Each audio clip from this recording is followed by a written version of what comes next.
Today we're doing a transmission service on a Mitsubishi Delica. It's a 2000 model. It's got the V6 motor in it, and it's got the V4A51 or the V5A51 transmission in it, which is a Mitsubishi. Looks very similar to an A340 transmission, but the pan's actually a little bit shorter and a little bit different. So anyway, we're going to go ahead and take the pan off and do the service. And it actually looks like, because this exhaust goes right under the transmission pan, we're going to have to at least loosen it to get that pan out. Another thing we might be able to do is if we take off these cross member bolts and just raise that whole assembly up a little bit, and that'll give us a little bit more room here to possibly pull it out. These have the filler tube that pulls out of that tube there, so that whole pipe there comes out with it. So you actually need to be able to lower this pan a little bit to get it out. So alternatively, if that doesn't work, we've got to undo this side of the exhaust and undo it here just to get that out.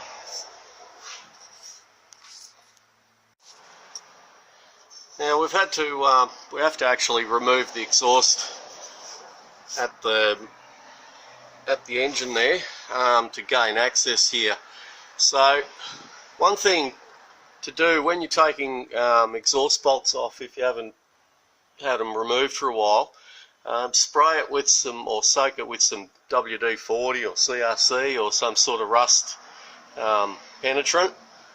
And it's important to not just try and undo the bolt straight away with a rattle gun or something. You actually have to work it backwards and forwards. It does take a little while.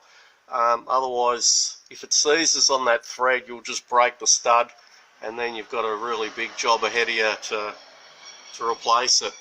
I'd hate to do it on this thing. There's not much room. You'd probably have to take the motor out or take the manifold right off or the exhaust manifold off to get the studs out if you break them. So what I've done is I've gone and soaked it with some WD-40 where I'm going to remove it, and then I've just slowly worked those bolts backwards and forwards. Doesn't look like they've been off for a while, and also they do corrode over time. So we're just going to go ahead and take the back part off as well, and just take that exhaust right off, and then we should have a little bit easier access there to the pan. Okay, there we've got the pan off now. One of the bolts on that exhaust was a bloody nightmare to get out. Not much room there. And this side, we didn't have to undo it. We just left it there, and we just pulled it down out of the manifold, and it gave us enough room. We also had to just remove one bolt off this little filter or whatever it is there, just to pivot it around so we can get the front end of the pan off. Anyway, so we're just going to replace the filter now, and there's not much else we can do here. We just checked all the terminals are okay. They haven't been touching on the pan.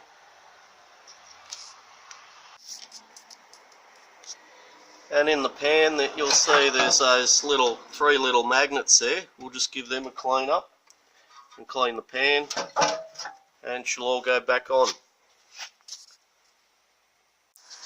Just one other thing to note, that these ones got a 15mm pickup. These filters also come with no pickup tube as well. So what will happen if you put the one with the 15mm pickup on the transmission that doesn't have a pickup, you won't be able to get the pan on. But if you do it the other way around, you might suck a bit of air as you're going around corners if that pickup's up too high. If you put the one with no pickup on the transmission that should have it. So just be aware of that as well. If you're getting the kits, you have to actually state that when you're ordering it. But anyway, everything looks pretty good in here. We're just going to replace that filter and clean the pan up and the magnets, and that's basically the service. And as usual, when we clean the magnets, we put them over those ribs there just so you can get a little bit of the magnet working underneath as well. Or you can actually put them even up on that rib there. You can see where they usually sit in there. The bottom side won't work, so I like to always put them up against something or over the little channel there. They just work a little bit more efficiently. So anyway, this one's ready to put back together. Now what I've also done, these brackets here, the little bolts were sticking up at the top, so there's not much room to get your hands in there. So what I've actually done, I've put them hanging down at the bottom there, just so you got a bit more room there and nothing's clipping your arms while you're working. I've also just bent this down this corner. That seemed to always be hitting my arm as well as I was doing it up. It's not much room there on these, but it's a good idea to put that bracket back on the way it is. Anyway, we're just going to put everything on just nice and loose and then just do it up. Okay, we're still on this Mitsubishi Delica. We're just going to do a diff service on it as well, and you can see how much muck's on that magnet there. So it is a good idea to do at least a clean of that magnet, even if you don't let the oil all out from time to time, to collect all that rubbish. But this one hasn't been done for a while, so we're going to change the gear oil in it and clean that magnet up. It's good that it's got one, actually. Okay, don't forget to double check your work. Just make sure all the bolts are all tight. We put those exhaust brackets back on. This one was a pain in the bum on the other side. And another thing I forgot to mention is that filler tube. Just make sure you line that up as well. You're not going to be a happy chap if you do up that exhaust and you haven't pushed that filler tube in where it's supposed to go. And we're just going to top up the diff as well. We've cleaned that magnet on the bottom there. It is a very weak magnet. Ideally I'd like to have a neodymium one on there, but at least it's got something in there. And we're going to put the Triton full synthetic multi-trans, which does the Mitsubishi SP2, 3, 4 fluids. So about 4 litres come out of it, so we'll start off at that. And these transmissions have a dipstick there, so you want to make sure that the oil is at operating temperature and tested with the motor running, just the height. And you'll see on the dipstick as well, it'll show a cold mark here and the hot mark up here. So the oil actually expands as it warms up.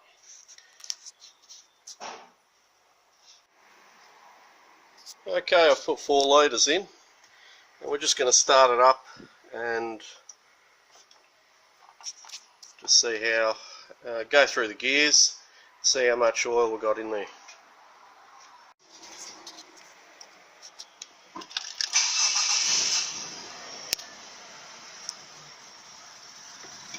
So just have your foot on the brake, make sure, and just select all reverse, neutral, drive, second, first. Just go through a little bit in each gear a couple of times.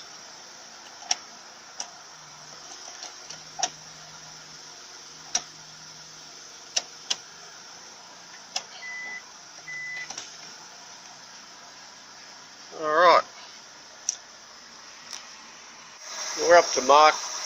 It's just at the top level on the cold side, so I'm just going to take it for a run now and we'll check the oil level when it's warmed up. Okay, we're just back for a test from a test run, and I've just filled up. It was on the bottom mark, on the bottom mark of the hot level, so down here where that little camera won't really focus on there, and I added half a litre, and it was just about a third of the way up, so I'm going to put another half a litre in there, and that'll bring it up almost to the top. Still not as hot as it normally runs, so it's important not to go over that mark anyway, otherwise the oil can expand to a point where it's being aerated by the spinning parts in the transmission. Anyway, hope that's helped you grasp a bit of information on doing the service on your Mitsubishi Delica. Thank you for watching.